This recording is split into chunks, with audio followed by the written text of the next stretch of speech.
Assalamualaikum dan salam sejahtera. Hari ini kita bertemu sekali lagi dalam podcast 360 UMPSA yang mana pada kali ini akan membicarakan lebih banyak topik menarik, dan apa yang menarik kali ini kita akan membawa dua figura penting bersama dengan orang-orang yang kuat di UMPSA dengan tajuk yang agak menarik, iaitu Revolusi Pendidikan, Ijazah 2 dan TVET sebagai game changer. Dan bersama saya hari ini ada dua orang figura yang penting, iaitu Profesor Dato' RRTS Dr. Ahmad Ziyad bin Sulaiman. Assalamualaikum Dato'. Waalaikumsalam. Baik, alhamdulillah. Okey, Dato' akan cerita banyak tentang akademik dan antarabangsa. Dan bersama kita juga hari ini adalah Profesor TS Dr. Kamal bin Yusof, iaitu penolong dan Chancellor Pengembangan Akademik. Dan hari ini Prof akan cerita banyak pasal TVET. InsyaAllah. Okey. So kita tahu kita pun baru saja selesai intake pelajar baru-baru ni, dan alhamdulillah mereka pun selesai hadir, dan akan datang adalah esok sebenarnya kita akan menerima pelajar-pelajar kanan, kita akan kembali menyambung pengajian pada semester ini. Dan yang menariknya sebenarnya bila kita cerita tentang UMPSA, sinonim sangat orang akan cerita tentang UMPSA MTON, dan juga cerita tentang kita punya program yang ijazah dual dan juga TVET sebagai MTON. Jadi apa kata buat permulaan ini, Datuk cerita sekian sedikit tentang ijazah dual. Kita tahu sebelum ni bermula dari Jerman, and then China, kita tahu kita ada Kazakh dan mungkin Korea ataupun mungkin banyak lagi tempat-tempat lain. Mungkin Datuk cerita sikit apa menariknya program ijazah dual. Okay, bismillahirrahmanirrahim. Bismillahirrahmanirrahim. Bismillahirrahmanirrahim. Bismillahirrahmanirrahim. Bismillahilladzi la yadurru ma'asmihi syai'un fil ardi wala fis sama' wa huwas sami'ul alim. Assalamualaikum warahmatullahi taala wabarakatuh. Terima kasih Puan Moderator, Puan Mimi. Jadi saya rasa soalan-soalan yang diberikan pada petang ini oleh Puan Mimi ni rasanya banyak signifikannya kepada kecemerlangan UMPSA ketika ini. Jadi seperti yang kita maklum, agenda pengantarabangsaaan ini telah dicetuskan oleh Yang Berhormat Menteri Pendidikan Tinggi Malaysia. Yang mana kalau kita lihat sejak Yang Berhormat Menteri Pendidikan dilantik sebagai Menteri Pendidikan, kita lihat Menteri banyak memberikan ataupun mensasarkan beberapa agenda pengantarabangsa lah, yang kalau kita lihat sebelum ini YB Menteri telah pergi ke UK, telah pergi ke Germany, telah pergi ke Rusia bagi meletakkan agenda pendidikan tinggi ini ke peringkat yang lebih tinggi dan menjadikan agenda pendidikan tinggi ini adalah sebagai salah satu wadah agenda visibility pendidikan tinggi Malaysia di mata antarabangsa. Berkenaan dengan yang diutarakan oleh Puan Moderator tadi, Puan Mimi, berkenaan dengan ijazah dual ini, tadi signifikanlah dengan agenda pengantarabangsaaan yang mana meletakkan program-program yang sangat berimpak kepada yang ada di Malaysia ini ke mata antarabangsa. Jadi kita tahu UMPSA ini merupakan salah sebuah universiti yang mempunyai signature program yang sangat baik, yang sangat diminati oleh pelajar-pelajar khususnya, dan lately diminati oleh beberapa buah rakan-rakan UA yang lain, bagaimana untuk mereka mendapatkan pandangan ataupun program-program ini boleh memberi impact kepada mereka juga.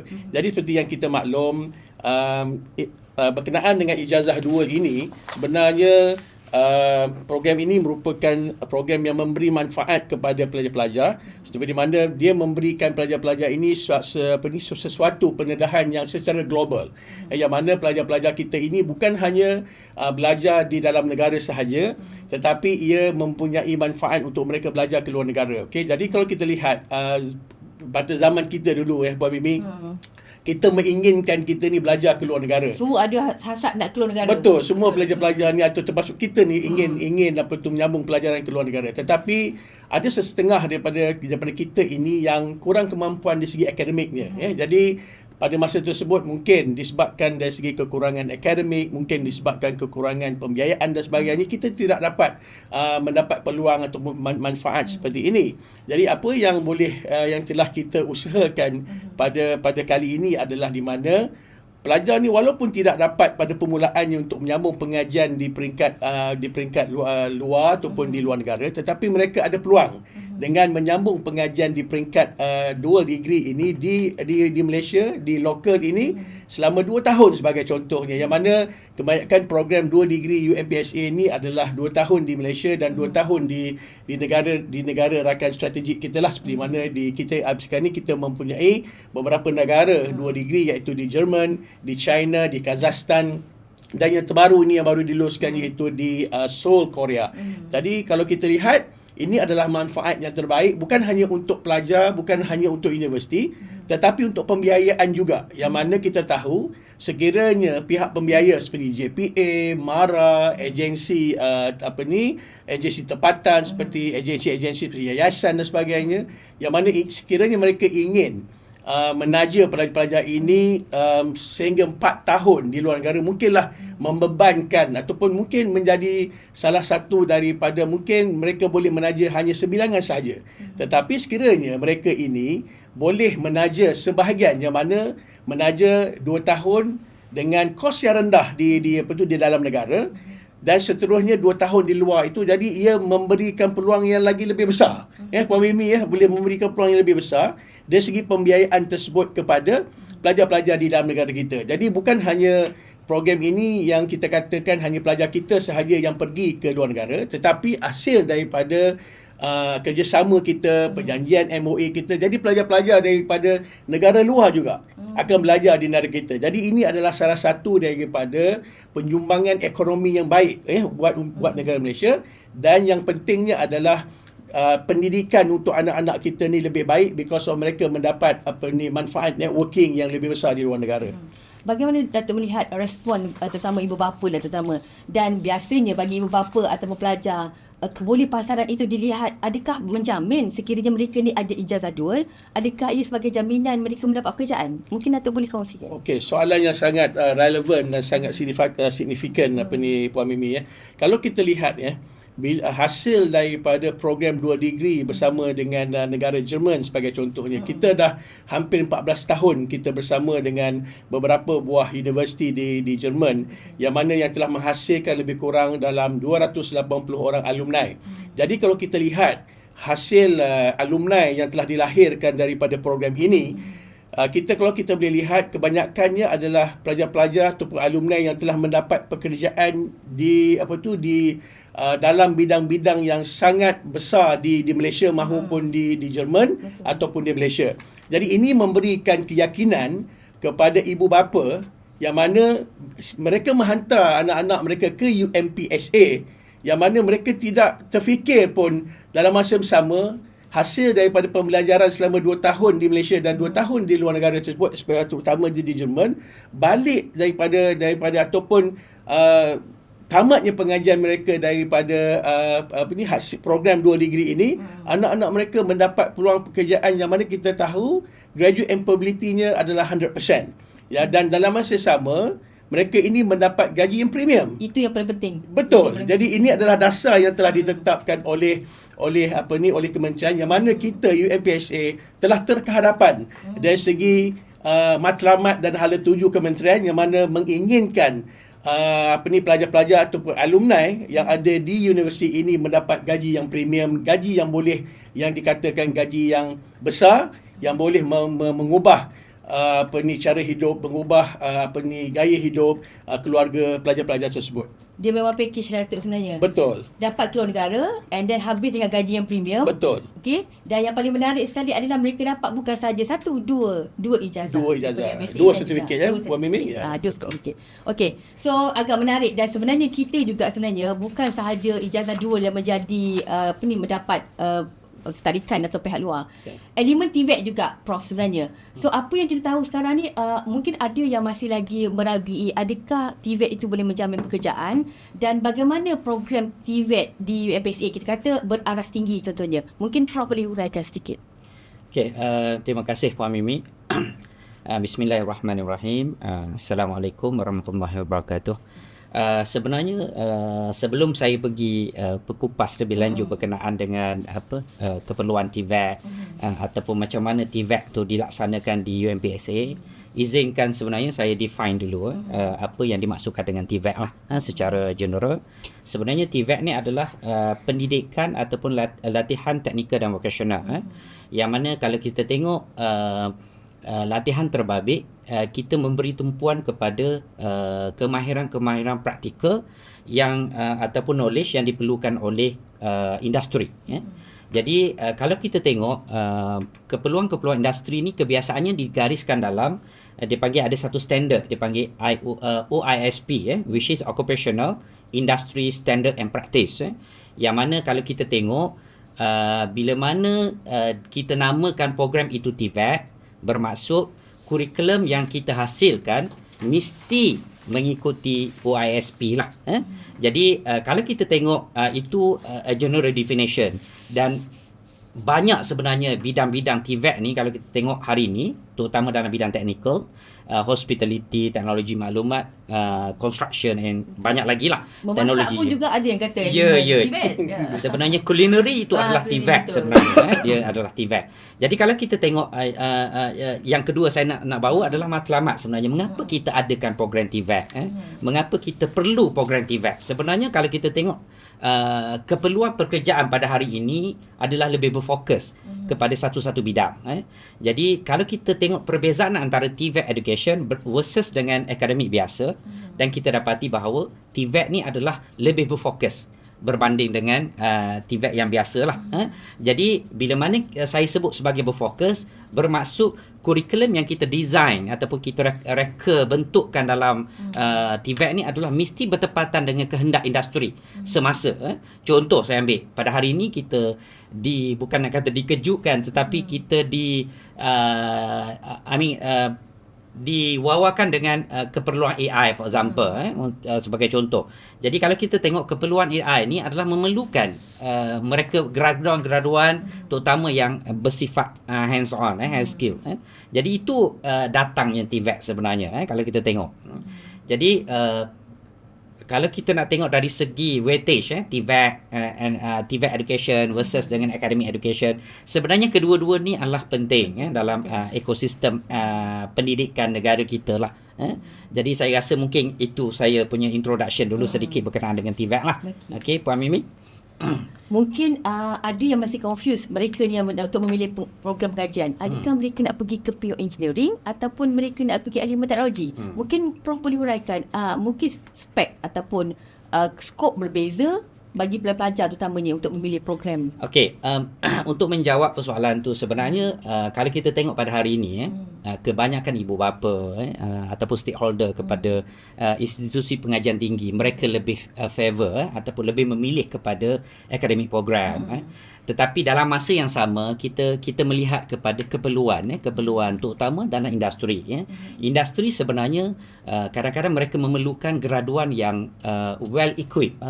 Maknanya kita dah ada knowledge awal berkenaan dengan skill-skill yang diperlukan industri. Dari segi pemilihan, contoh saya kata tidak semua pelajar-pelajar ataupun lepasan-lepasan sekolah ni adalah berkemampuan daripada segi akademik. Tadi Prof Datuk dah nyatakan bahawa ada sebahagian daripada kita agak terkebelakang sedikit in term of the academy. Tetapi sebenarnya kita nak memastikan bahawa satu-satu kejayaan tu bukanlah bermaksud kita berjaya in academic 100%. Tetapi bila kita berada dalam bidang kemahiran pun sebenarnya ia juga adalah satu kejayaan sebenarnya. Jadi pada hari ini kalau kita tengok kebanyakan pelajar ada dilema untuk memilih. Contoh kan. Terlalu banyak bidang dan untuk keperluan negara tu mereka pun melihat juga akan datang. Jadi kalau kita tengok, kalau kita ini nasihat saya lah sebagai kita yang duduk dalam bidang TVET ni dan juga dalam bidang akademik, saya melihat kepada kemampuan pelajar dan juga support daripada parent ataupun ibu bapa. Mereka kena sedar bahawa kadang-kadang kelebihan anak masing-masing tu adalah berbeza. Dia punya kejayaan berbeza. Jadi dalam pemilihan tu pada saya adalah melihat kemampuan akademik versus kemampuan kemahiran lah. Kalau anak-anak kita bagus dalam kemahiran, jadi mengapa tidak membawa anak-anak itu ke program-program yang bersifat TVET, yang mana pada hari ini kalau kita tengok TVET hari ini tidak seperti macam TVET yang mungkin 10-20 tahun yang lepas lah. Sebenarnya kalau kita tengok, even Prof. Datuk tadi ada nyatakan bahawa premium salary. Sebenarnya TVET pun adalah sebahagian daripada entiti Banyak yang boleh bukti produce sebenarnya. kepada premium salary lah. Itu. Okey. Bagaimana macam Prof kata tadi elemen-elemen TVET tu diterapkan di kesiapsiagaan universiti sendiri. Terutama kita ada pusat TVET dan sebagainya. Mungkin peranan sikit. Okey, saya tengok contoh kalau UMPSA sendiri kan. Betul. Nah, kalau kita tengok dalam preparation untuk menjadi institusi TVET yang pada saya hebat lah kita memerlukan a good facility Itu pertama lah. That's why kalau kita tengok di UMPSA kita ada satu pusat yang mana kita sebut sebagai pusat pusat TVET ataupun pusat TVET termaju yang mana kita memastikan kurikulum yang kita ada di universiti dia berada at par di industri. Yang kedua sebenarnya yang lebih penting adalah hubungan universiti dan industri. Sebab bila kita sebut program TVET, kalau boleh kita nak OISP ataupun skill yang diperlukan industri itu dibawa masuk ke universiti dan dia adalah part and parcel dalam development of curriculum kita. Jadi kalau kita tengok di UMPSA sendiri, mengapa kita kalau kita tengok setahun dua ni kita banyak buat MOU dengan industri-industri, terutama industri-industri yang relevan dengan bidang TVET di UMPSA sendiri. Jadi keperluan itu sebenarnya adalah lebih besar, iaitu hubungan kita institusi bersama dengan industri. Sebab yang penting adalah kita menawarkan TVET, industri mesti menyambut TVET tu. Betul. Kita tidak boleh. Ekosistemnya kena ekosistem tu kena betul lah. Betul. Tapi Prof, kita tengok yang baru-baru ni pun saya tengok pusat TVET ni pun telah dan sedang memohon lah untuk satu akreditasi, body akreditasi untuk mengiktiraf Itu pun tambahan. Itu bukan saya kata tambah nilai, sebenarnya adalah itu memberi garanti kepada pelajar bahawa suatu hari nanti bila mereka berada dalam program TVET dah ready dah. Bukan sekadar ready, maknanya kita skill yang kita belajar di universiti, knowledge yang kita ambil di universiti bersama dengan kemahiran tu sebenarnya boleh digunakan di mana-mana negara di luar negara. Sebab kita ada yang Datuk sebut tu adalah APACC yang mana akreditasi untuk program TVET di peringkat dunia. Itu sasar kepada student kita atau masih kita open juga kepada pihak luar? Pengiktirafan tu yang Okey, sebenarnya pengiktirafan ni diberi kepada institusi TVET yang mana dia menilai macam mana preparation kita dari segi equipment, facility, pensyarah dan juga industri-industri yang participate untuk development kita punya kurikulum. Jadi penilaian tu sangat holistik dan yang paling penting sebenarnya Puan Mimi adalah bila kita dapat itu bermakna program TVET kita ni di-recognize. Terutama di Asia Pacific lah. Sebab rangkaian APACC ni melibatkan Asia Pacific region. Jadi bermakna graduan kita boleh bekerja di Filipina, boleh bekerja di suatu hari di China, mungkin di Indonesia. So tidak ada masalah untuk pergerakan. Bermakna mobility of graduan TVET kita ni adalah terjamin. Di universiti awam mungkin kita salah satu-satunya universiti yang mempunyai satu untuk pengetahuan Puan Mimi, kita public university yang pertama yang akan going to the APACC. Walau bagaimanapun dalam landscape dipanggil TVET National Team, kita dah ada politeknik, beberapa politeknik yang dah dapat APACC lah. Tetapi kita berfikir universiti awam macam kita ni sebenarnya kita ada program TVET yang kita sebut aras tinggi itulah. Betul. Level 6 MQF level 6. Jadi bila kita dapat APACC ni sebenarnya memberi satu nilai tambah lah kepada program itu sendiri. Itu melihat betapa kita serius sebenarnya ke arah TVET termaju. Betul. Okey, Datuk, kita juga melihat bagaimana peranan industri itu juga sangat penting dan bagaimana universiti lain mengiktiraf ataupun dia trust dengan UMPSA. That's why bila kerja program kerjasama antarabangsa dan sebagainya. Mungkin Datuk boleh kongsikan kita ada kerjasama dengan pihak luar dan bukan sahaja ijazah 2 sebenarnya tapi pengantarbangsaan. Bagaimana kita dengan kepercayaan ke arah mobiliti antarabangsa contohnya.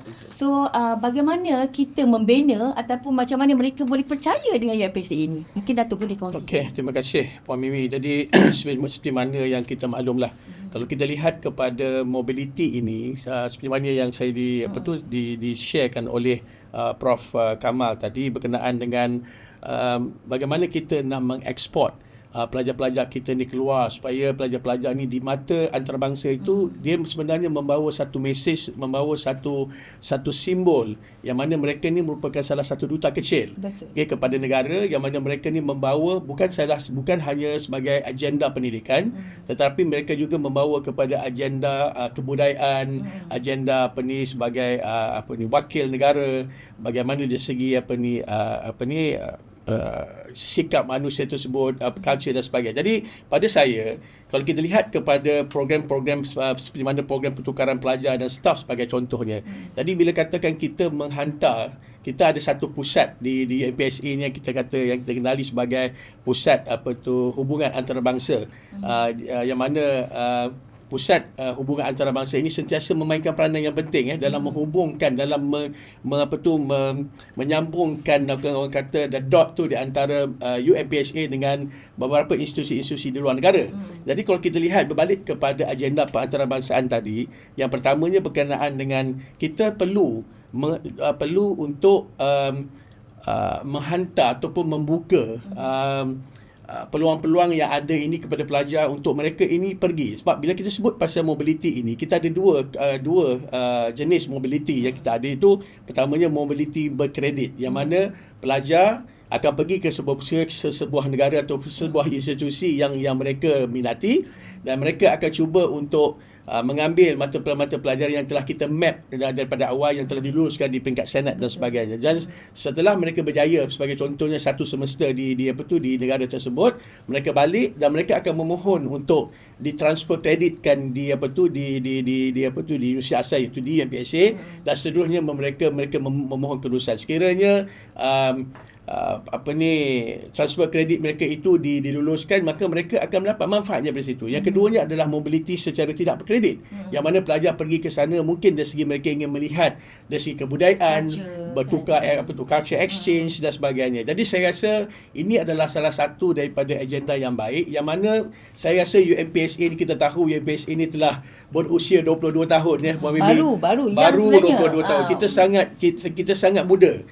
Kita masih beringus dan kita masih berangkat, tapi kita boleh sambut taraf. Betul. Tetapi di mata dunia ni, kita sebenarnya berada di ranking yang sangat baik. Ini telah dibuktikan berdasarkan kepada ranking-ranking sedia ada kan. Jadi bermaksud pada masa ini UMPSA bukan hanyalah kita hanya untuk mengambil program-program ataupun pelajar-pelajar daripada luar negara, tetapi ini sudah tiba masanya UMPSA pada usia 22 tahun ini kita mengeksport program-program kita yang kita rasa program yang sangat baik. Ini telah dibuktikan, yang mana baru-baru ni kita UMPSA telah dihubungi oleh sebuah universiti di Filipina sebagai contohnya, untuk mereka cuba adapt program ENSTEC yang telah kita bangunkan sebelum ini, untuk dijadikan sebagai program mirror program di universiti tersebut. Saya tak ingat universiti tersebut, tapi Universiti Mindanao. Universiti Mindanao. Terima kasih, Prof.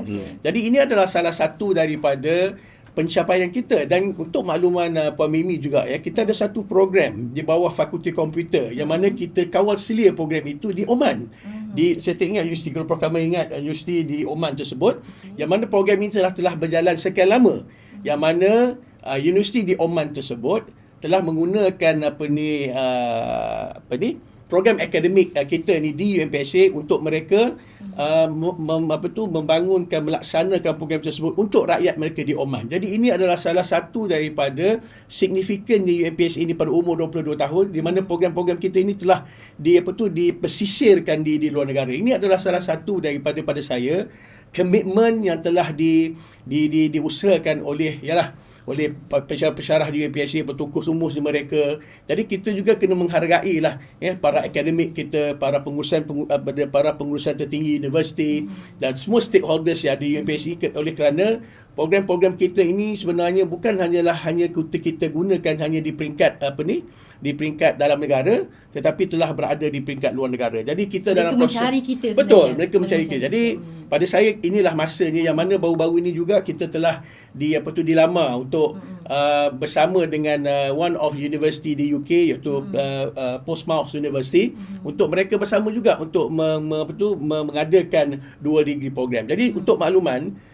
saya rasa saya ingin mengucapkan jutaan terima kasih lah kepada tim Prof Kamal pada awal sebelum ini yang telah membangunkan dual degree ini, yang mana bila kita sebut dual degree, pada masa awal pembangunan tu memang kita rasa jerit payahnya. 14 tahun. 14 tahun. Nampaklah. Betul. Saya selalu berkongsi dengan kawan-kawan di UA yang lain. Saya berkata, sekarang ini adalah tiba masanya kami telah bersusah payah pada peringkat awalnya membangunkan program ini, yang mana dari segi kepayahannya adalah untuk mendapatkan pengiktirafan tersebut, untuk menyediakan template pengiktirafan tersebut. Tetapi bila kami di UMPSA telah membangunkan template tersebut, kita boleh mengalu-alukan kawan-kawan kita daripada UA yang lain untuk bersama-sama dengan kita. Jadi bukanlah program dual degree ini kita buat hanya untuk kita, tetapi kita ingin berkongsi. Yang mana ini bukan hanyalah untuk UMP, tetapi ia akan memberi kebaikan kepada seluruh rakyat Malaysia, yang mana anak-anak ini nanti akan mendapat manfaat yang baik daripada program tersebut. Terutama sekali yang menyumbang kepada pembangunan negara. Itu yang tepatnya, Puan Mimi. Okey. Yeah. Jadi Datuk, kita melihat bagaimana sekarang ni dalam masa 22 tahun umur kita, kita dah sama taraf di peringkat antarabangsa. Bukan itu saja, sebenarnya kita dah melahirkan mereka yang bergaji primer dan sebagainya. Betul. Jadi untuk perancangan masa depan, Prof, sebenarnya bila kita bercerita tentang TVET, mungkin dalam kita punya peran strategi kita 2021 2025, kita dah tahun keempat dah 2024. Jadi kita ada setahun je lagi. Mungkin Prof boleh ceritakan bagaimana sasaran sekarang dan bagaimana untuk kita ke hadapan nanti. Okey, terima kasih Puan Mimi.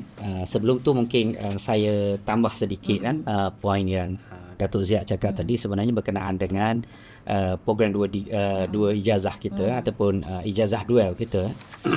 Sebenarnya salah satu role kita pada waktu tu masa kita nak create dua ijazah ni adalah kita nak memastikan kualiti akademik, program akademik di UMP ni adalah setanding dengan universiti di luar negara. Betul. Jadi salah satu cara adalah kita buat dua degree. Yang mana bila mana program kita berjaya direcognize oleh universiti di luar negara, bermakna kualiti akademik, standard akademik kita di UMPSA ni adalah setaraf. Itu saya rasa matlamat yang sangat besar, dan saya itu juga berani berbeza program situ. Sebab saya rasa perkataan saya masih ingat satu perkataan daripada arwah mantan kita punya VC yang pertama, Prof Datuk Abu Azam. Dia menyatakan bahawa jika kita tidak dapat tempat pertama, dan kita boleh pergi the only one. If we cannot be a number one, we can be the only one. So kalau you faham spirit tu, bermaksud kita mungkin tidak boleh kejar ranking Universiti Malaya. No, kita tak boleh kejar. Kita 50 tahun, mungkin kita boleh close gap. Tetapi kita dengan status universiti, dan kita bukan untuk compete dengan Universiti Malaya. Tetapi kita boleh create satu benda yang Universiti Malaya mungkin tak ada. Itu sebenarnya uniknya kita sebenarnya. Jadi saya nak back kepada TVET balik sebenarnya. Kalau kita tengok apa yang kita garis dalam Plan Strategik 2021-2025, terutama dalam strategi operasi untuk nombor 1, memang dinyatakan dengan jelas program-program, terutama kalau kita ada program 2 degree dan program-program yang bercirikan TVET. Kalau kita tengok kursus-kursus pendek yang bercirikan TVET, kita nyatakan dengan jelas dalam Plan Strategi kita. Dan untuk buat masa sekarang, untuk pengetahuan Puan Mimi, kita tidak mengukur dalam Plan Strategi kita number of program TVET. Tidak. Tetapi kita mengukur kepada penglibatan kita sebagai institusi TVET memberi latihan kepada masyarakat luar dalam program TVET. Selain daripada masyarakat luar, kita juga mengukur kepada pelajar-pelajar kita yang diberi short courses ataupun kursus-kursus jangka pendek yang mana bersifat TVET, yang mana digunakan oleh mereka sebagai added value nanti bila mereka bergraduat daripada universiti. Kalau kita tengok dalam tu. Dan kalau kita tengok until selepas 4 tahun kita punya strategic plan UMPSA 25 bermakna kita dah mencapai mostly saya confident dengan data yang kita ada hari ni 90% kita dah 90%, achieve. right? Yes, untuk dua perkara tersebut lah. Dan satu lagi mungkin saya tambah sedikit, dalam pelan strategi juga kita mengukur program 2 ijazah ni sebenarnya. Ya. Dan dalam strategi operasi nombor 6 memang kita ada mengukur graduan kita yang bekerja di luar negara. Kalau kita tengok apa maksud tu, bermakna bila mana pelajar-pelajar kita membuat ijazah dual, kita mengharapkan mereka termina di luar negara dan mereka terus boleh bekerja. Dan juga mereka berada di luar negara, mereka boleh membuat intern ataupun latihan industri di luar negara. Yang mana itu juga adalah satu daripada pengukuran dalam strategic plan kita Data tu sebenarnya. kita pun guna pun sebenarnya. Sebenarnya kita membuat semua inisiatif kita buat memang kita berpegang kepada strategic plan kita sebenarnya. Kita tidak membuat satu-satu aktiviti itu di luar daripada apa yang kita Dia design. tidak menjadi jadi dengan sendirinya. Dia istilah dia adalah lah. doing something by design lah. Kita tidak by chance. It actually is a by design. Sedar tak sedar kita sebenarnya Prof Kamal kita dah ada 14 program akademik Alhamdulillah. untuk 2 degree ni. Sedar tak sedar dalam kita membangunkan 2 degree ni. Jadi saya rasa fantastic lah untuk kita. InsyaAllah Datuk saya tambah sedikit. Kita akan menghadapi dipanggil proses audit pertama untuk ijazah dual ni yang akan menjadi precedent case untuk bidang kejuruteraan di Malaysia, iaitu program UMPSA bersama dengan Beijing Jiatong, yang mana pelajar-pelajar kohort pertama akan bergraduat pada Februari nanti, dan kita akan menghantar dokumen untuk evaluation, dipanggil addendum untuk akreditasi, dan insyaAllah visit by Board of Engineer akan dibuat pada Februari tahun depan. So kita mengharapkan sesuatu yang feedback yang positif, yang mana bila satu-satunya lah di negara ini sebenarnya. That's why pagi tadi kami ada meeting untuk mengatur macam mana gerak kerja itu supaya dia adalah precedent case dan kita buat yang terbaik. Kita nak produce quality information yang terbaik supaya dia menjadi satu garis panduan untuk universiti lain nanti untuk mengikutlah macam Datuk cakap tadi, kita menggalakkan universiti lain untuk mengikut kita buat 2 degree program lah. Bagi BJTU industri rail lah yang mungkin akan datang banyak lah maksudnya terlibat dan sebagainya. Mungkin Datuk juga melihat dari segi ijazah dual ni, kita kata kita ada program dengan BJTU contohnya. Dan sekarang negara, kalau kita negara kita banyak sangat program-program yang kerjasama sama industri ataupun universiti di negara khususnya di China. Mungkin Datuk boleh kongsikan bagaimana feedback daripada industri contohnya, ataupun mungkin daripada ibu bapa yang mempunyai anak di sana, ataupun mereka pelajar sendiri bercerita bagaimana kehidupan mereka yang boleh menarik orang lain untuk jom kita ambil ijazah dual ataupun jom kita pergi China contohnya. Saya rasa soalan daripada Puan Mi sangat menarik sebenarnya. Kita sepanjang kita melaksanakan program bersama dengan Beijing Jiatong University ni, yang mana 2 degree program, yang mana kita ada 3 program akademik utama di situ, iaitu Civil Engineering, sarjana muda kejuruteraan awam, kita ada Mechanical Engineering dan kita ada Electrical Engineering.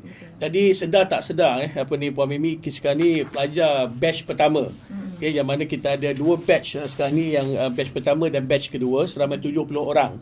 Telah selesai 2 tahunnya belajar di dalam negara, dan kita telah hantar pelajar ini ke luar negara, dan mereka akan selesai untuk 2 tahun setengahnya mereka di Beijing Jiatong, yang mana kita tahu pelajar-pelajar ini mempunyai pelbagai kemahiran.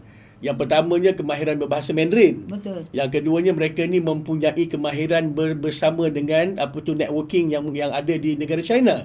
Jadi apa yang pengalaman yang kami rasai semasa menjalankan program sebagaimana Prof Kamal maklumkan tadi, kita akan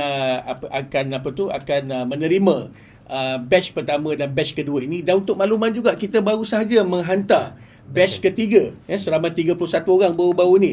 Dan kita boleh lihat di wajah ibu bapa pada masa itu, pada masa kami menghantar di KLA pada masa itu, mereka melihat macam mereka ni ada salah seorang daripada parent ni menyatakan bahawa mereka tak percaya yang mereka hantar anak ke UMP ni ibarat mereka kata seperti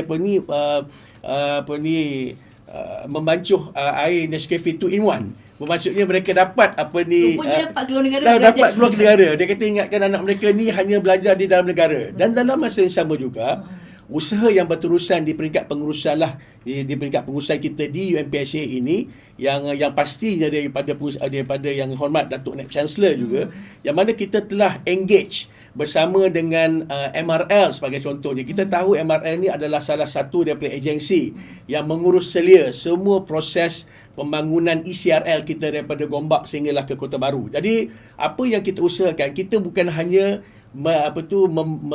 mereka bentuk pelajar ni untuk pergi ke luar negara, tetapi kita ni juga perlu menyediakan platform kerjaya ni, Puan Mimi. Jadi kita ni sebenarnya telah diberikan amaran oleh agensi pembiaya, iaitu JPA.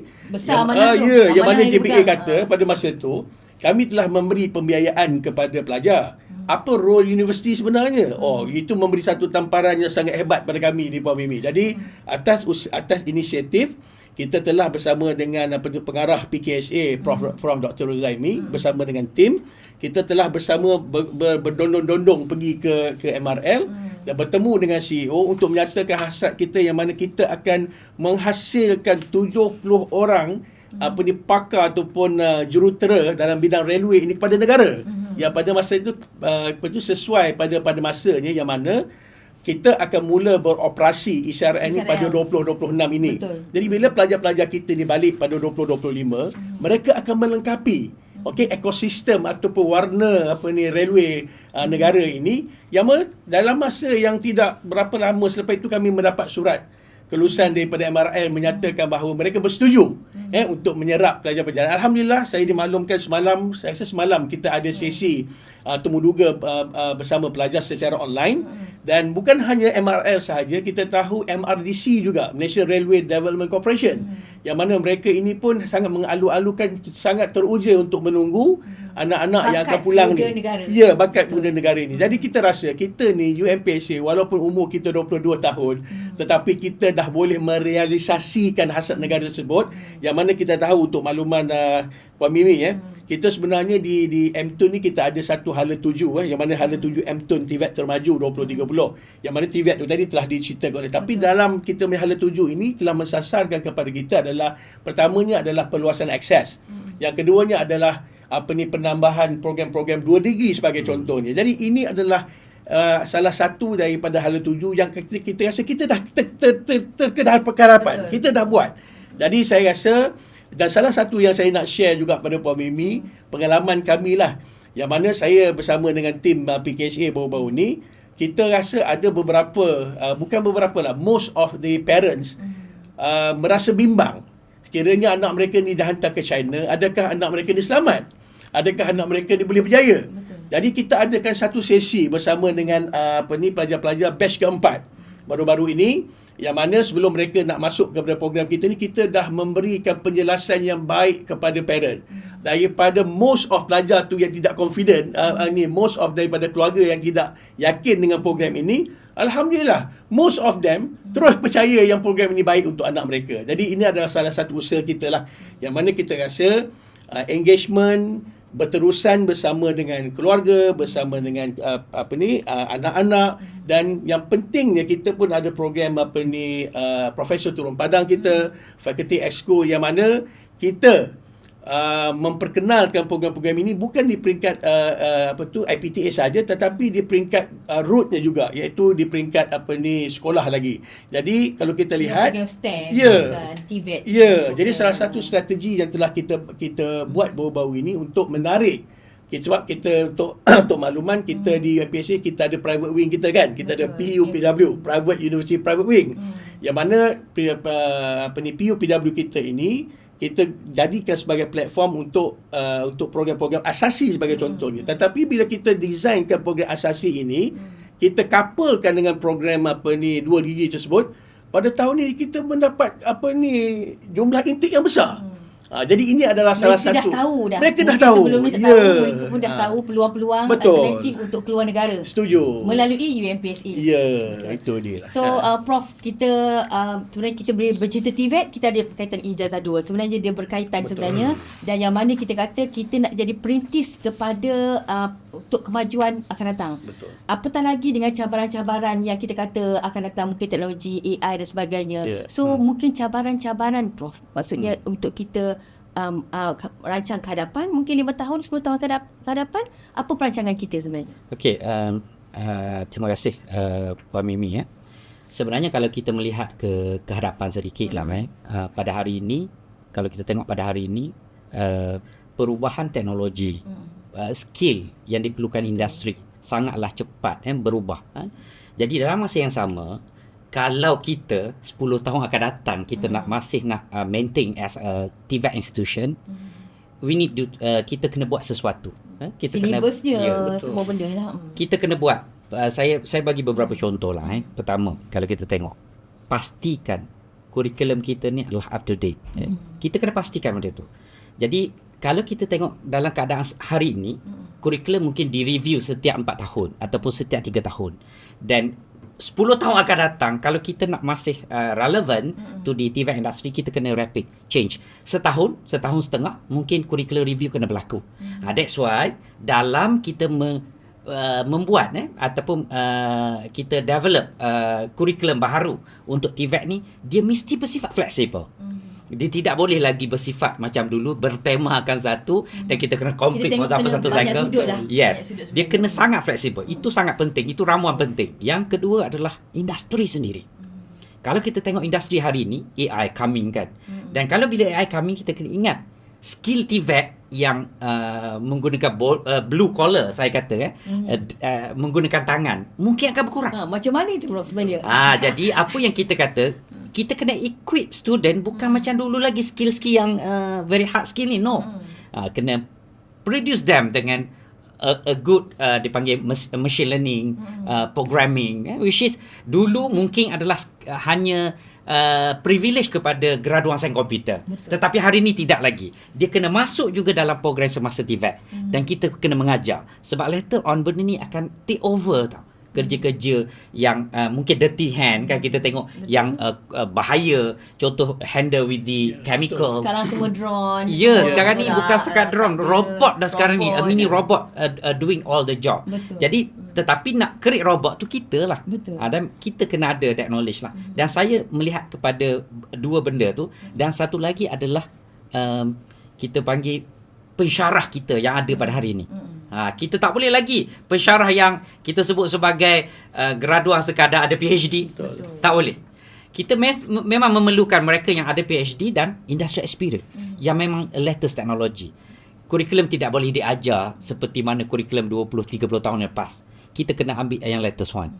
Itu yang saya nampak progression dalam TVET lah. Kalau kita nak maintain as an institution TVET, dan kita kena berubah. Kena fast. Sokongan juga, infra juga. Semua benda-benda itu semuanya seiring. Betul. Kadang-kadang hari ini kalau kita tengok TVET, kita melihat, contoh saya pun baru balik daripada China, kita tengok macam mana facility di sana. Sebenarnya di Malaysia pun tidaklah jauh tertinggal daripada segi facility. Tetapi yang paling penting adalah people yang nak operate that machine tu. Itu menjadi masalah kita di sini. Kalau high level lah, high level. That's why kita sebut sebagai TVET aras tinggi tu. Kita nak memastikan, kita nak memastikan kualiti pengajar, kualiti handling machine tu adalah setaraf dengan apa yang China ada tu sebenarnya. Kita boleh beli equipment sebenarnya daripada mereka, tetapi how to operate that. Jadi kita kena prepare benda tu. That's pada saya adalah movement kalau kita nak relevant lah dalam bidang TVET, terutama 5-6 tahun mendatang. Mungkin pandangan Datuk sendiri bagaimana? Itulah saya bila melihat kepada kita even sekalipun kita dalam perbincangan di peringkat kementerian lagilah berkenaan dengan PPPTM untuk 2026 sehingga 2035 yang mana kita tahu di bawah shift 3 iaitu Advanced TVET kompetensi yang mana kita sekarang ni masih membincangkan bagaimana kita nak memappingkan di antara dasar TVET negara dengan keseluruhan cross 12 kementerian yang bercakap pasal TVET ni. Semua bercerita pasal TVET. Betul. Even macam Puan Moderator maklumkan tadi berkenaan dengan memasak pun boleh dikategorikan sebagai TVET.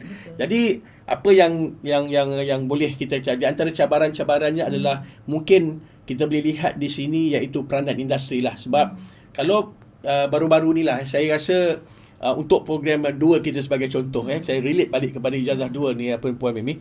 Jadi dari segi cabarannya mungkin dia relate juga kepada TVET, iaitu dari segi pembiayaan. Even kalau kita lihat TVET pun ramai pelajar-pelajar yang masuk, kita tahu pelajar-pelajar ni ada pelbagai jenis feeder untuk masuk ke UMPSA Prof, iaitu masuk melalui politeknik, masuk melalui college vocational. Jadi contohnya untuk dual degree jugalah. Jadi dari segi pembiayaan, cabaran pembiayaan ni sangatlah kritikal. Jadi apa strategi yang boleh kita buat untuk kita meyakinkan pembiaya ini, ada fund provider ini, adalah kita perlulah duduk bersama. Sebab kita tahu sebagai contoh, baru-baru ni kita pergi ke Yayasan Johor sebagai contohnya. Johor dia ada satu revolusi yang dinamakan Johor Singapore Industrial Technology Agenda by certain year 2030, something like that, yang mana mereka ini memerlukan talent pool yang banyak yang untuk melaksanakan agenda tersebut. Jadi bila kita pergi ke sana baru-baru ini, bila kita maklumkan berkenaan kita ni adalah satu industri yang melahirkan pelajar-pelajar ijazah dual dengan ada kemahiran berbahasa Jerman, mereka terkejut. Mereka kata, kami perlukan produk-produk semikian, dan kami sudi untuk menaja pelajar-pelajar ini. Ini adalah salah satu daripada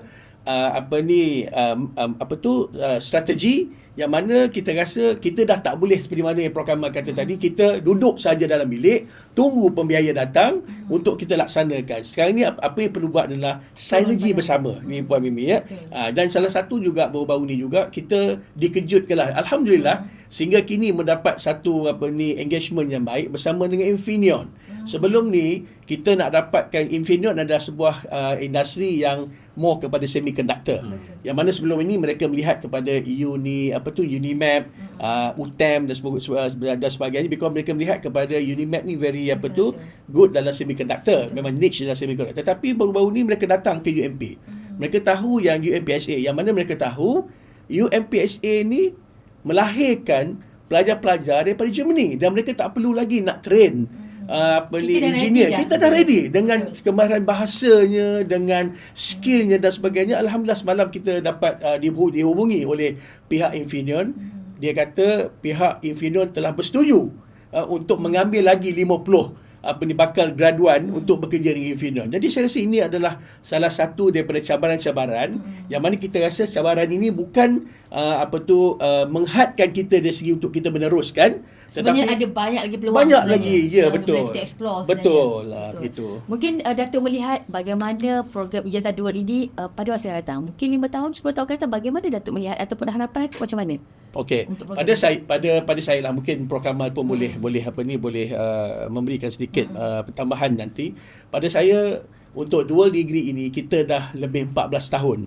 Okey, kita dah ada dari segi pendekatannya, resepinya, dari segi kita pun selalu, Prof Kamal pun selalu pergi ke UCC Awam dijemput untuk memberikan sharing bagaimana kita berjaya melaksanakan dan sebagainya. Jadi pada saya untuk 5 tahun yang akan datang ini adalah kita akan lebih memperkukuhkan hubungan kita. Dan yang penting, yang keduanya adalah dari segi kita nak memberi keyakinan kepada industri, nak memberi keyakinan kepada pembiayaan. Sebab saya amat risau lah. Lately ada beberapa pelajar datang bertanya pada kita berkenaan dengan Prof, kita sekarang ni kita tak ada pembiayaan, susah kami nak pergi, kami nak tukar program dan sebagainya. Tetapi kita tak boleh melunturkan semangat pelajar-pelajar ini. Jadi kita terus cuba. Jadi that is our role.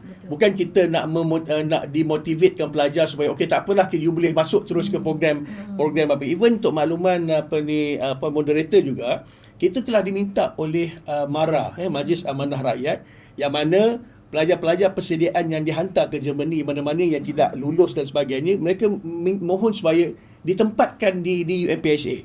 This is satu peluang yang baik untuk kita mendapat feeder daripada satu agensi yang dan pihak MARA juga bila melihat kepada kejayaan kita ni, walaupun 22 tahun dia melihat UMPSA ni di mata dunia, di mata di mata para pengamal pendidikan negara ini, mereka menyatakan bahawa boleh tak UMPSA wujudkan satu laluan khas untuk institusi-institusi MARA, IPMA. Jadi saya rasa ini adalah salah satu daripada kejayaan kita lah meyakinkan agensi-agensi lain. Kita bukannya untuk compete. Maksudnya kita tidak perlu untuk fight each other, tetapi kita complement each other. Saya selalu bercakap itu kepada anak-anak buah lah. Kita jangan nak berlawan dengan institusi yang lain, because kita tahu setiap institusi ni ada niche dia yang telah ditetapkan oleh kementerian. Tetapi how actually kita complement. When we complement, memang kita akan dapat banyak manfaat daripada situ. Saya rasa itu sajalah cabaran-cabaran kita, bagaimana kita memanfaatkan cabaran itu kepada kita. Okey. So Datuk Prof, kita pun dah sampai ke hujung sebenarnya. Sebenarnya banyak benda kita nak cerita lagi. Bila cerita TVET dengan ijazah 2 ni memang satu sinonim dengan UMPSA. Bila kita keluar pun normally orang akan kenal UMPSA, ijazah 2 dia dengan TVET dia. Rasa tak cukup sejam. Tak cukup sejam. Sebenarnya kita hampir sejam dah. Okey Prof, mungkin Prof boleh cerita sedikit mungkin apa pandangan Prof atau harapan Prof untuk masa akan datang, terutama sekali pembangunan TVET negara ni. Okey, terima kasih Puan Mimi untuk mungkin dalam 1-2 minit. Ya. Sebenarnya kalau kita tengok terutama TVET education sekarang ni dah jadi agenda utama negara, yang mana government pun sebenarnya, kerajaan telah menubuhkan majlis TVET negara pun sebenarnya untuk menyelaras aktiviti-aktiviti TVET yang melibatkan 12-13 kementerian tu sebenarnya untuk kita standardkan. Dan dalam masa yang sama sebenarnya kerajaan juga menggerakkan sebenarnya satu badan akreditasi yang mana dia mengiktiraf program-program TVET yang mana mungkin TVET ni daripada pelbagai kementerian kita nak selaraskan supaya dia boleh diiktiraf di bawah satu bumbung lah untuk kita menjaga itulah. Dan yang paling penting juga sebenarnya kalau kita tengok pada hari ini lah, kita nak tengok kelebihan TVET tu. Bukan kita nak buat comparison dengan program-program akademik semasa, tetapi kita nak melihat sendiri kelebihan-kelebihan program TVET tu sendiri. Jadi saya sebagai salah seorang lah kita yang bergeluman dalam program-program TVET ni, kita kadang-kadang cuba meyakinkan masyarakat, cuba meyakinkan student. Jadi terutama pelajar-pelajar lah bila kita pergi ke pelajar, sebenarnya kita boleh menyatakan a simple word kepada pelajar sebenarnya. Bila you masuk TVET, sebenarnya bukan sekadar ilmu yang kita dapat, bukan sekadar kemahiran, sebenarnya laluan kerjaya yang lebih baik dan menepati apa yang you belajar sebenarnya. Kadang-kadang kita tengok hari ni kan, ramai daripada kita belajar chemical engineering, tetapi end up really bekerja sebagai bidang selain bekerja. Tetapi kalau kita masuk TVET ni sebenarnya dia boleh menjurus kepada kerjaya kita selepas ni dengan skill yang kita ada lah. Dan satu lagi, tempoh pengajian pendek, kos pengajian lebih rendah kan. Jadi sebenarnya itu kelebihan yang kita tak nampak dan peluang yang kita tak nampak kan. Jadi sedikit saya nak tambah berkenaan dengan 2 degree tadi, macam Prof Ziad cakap tadi, sebenarnya kalau kita tengok direction 2 degree kita pun sebenarnya kita dah boleh saya kata mencapai apa yang kita nak lah. Contoh untuk tahun 2025 sebenarnya kita target hanya 12 program akademik. Tetapi kita dah mencapai 14. Jadi bila kita dah mencapai itu, apa yang kita kena buat sekarang adalah kita memperkukuhkan. Tengok balik apa proses kerja kita before that, dan mungkin kita boleh perbaiki. Kita boleh perbaiki dan kita boleh menaikkan. Sebab hari ini trend dia adalah 2 degree. Kalau kita tengok private institution, university pun mula moving to 2 degree. Belajar 4 tahun, dapat 2 CJ. Kan? Actually benda yang sangat signifikan kepada pelajar punya requirement lah. Itu saja pada pandangan saya lah. Dan di luar negara juga kadang-kadang mungkin mereka bukan saja belajar dengan 1 degree dan berbagai degree lagi dia ambil untuk sebabnya dia nampak semua value added tu dia boleh digunakan. Okay. So Datuk mungkin di hujungnya mungkin kata-kata Datuk. Alhamdulillah, itulah, terima kasih kepada Puan Moderator. Saya rasa sangat very fruitful discussion pada petang ni. Pada saya itulah boleh saya maklumkan di sini adalah manfaat utama lah manfaat utama bila kita menguruskan pendidikan ini adalah bagaimana kita inovasi dalam pendidikan tersebut, inovatif in education. Sebab baru-baru ni pun kita tahu Prof, alhamdulillah UMPSA pun telah mendapat Johan dalam AKRI baru-baru ni. Jadi first time saya rasa, dan tahniah kepada UMPSA lah. Jadi yang mana kita tahu bahawa bila kita buka kepada program-program yang kita rasa lain pada lain, ini akan memberikan salah satu daripada choice, pilihan kepada pelajar. Sama ada pelajar nak kita adunkan seperti mana kita buat kek lah. Sama ada adunan kita tu berbentuk moist ataupun adunan kita tu berbentuk biasa, tapi itu terpulang kepada pelanggan. Kita yang membentuknya. Jadi pelajar-pelajar ini mungkin mereka boleh berfikir, keluarga boleh berfikir. Jadi pada saya sebelum saya mengakhiri ini, jadi ingatlah bahawa program ijazah dual di UMPSA ni satunya adalah untuk kita memberikan pendedahan global kepada anak-anak bakal anak-anak kita yang akan menerujui negara ni pada masa akan datang. Keduanya, mereka mendapat satu pengiktirafan yang sangat luas, yang mana mereka ini memperolehi daripada negara. Kita tahulah Jerman ni adalah sebuah negara yang kita rasa negara berteknologi tinggi, negara yang berindustri sebagai contohnya, dan ketiganya adalah peluang kerjaya yang lebih baik. Penat kita banyak bercakap berkenaan dengan gaji premium dan sebagainya, dan yang paling pentingnya adalah international networking ataupun jaringan antarabangsa. Jadi pelajar kita ni anytime dia boleh pergi ke mana-mana, yang mana kita nak mengharapkan kepada pelajar kita ini untuk bekerja di dalam negara ini. Mungkinlah banyak peluangnya, tetapi mereka lebih banyak lagi peluang pada masa akan datang sekiranya mereka boleh pergi ke luar negara dengan kemahiran bahasa, kemahiran budaya dan sebagainya. Itu saja Puan Mimi. Okay. Terima kasih daripada kami. So terima kasih Prof. Terima kasih. InsyaAllah kita akan jumpa lagi dalam podcast akan datang. InsyaAllah. Okey, kita berada di hujung dan kita nak ucapkan terima kasih kepada Prof berdua, dan kita akan pastikan kita akan mengupas lebih banyak tajuk-tajuk pada masa akan datang. Jangan lupa ikuti kami dalam UMPSA Podcast 360, dan jangan lupa like Facebook, social media UMPSA. Kita jumpa lagi dalam podcast pada masa akan datang. Jumpa lagi.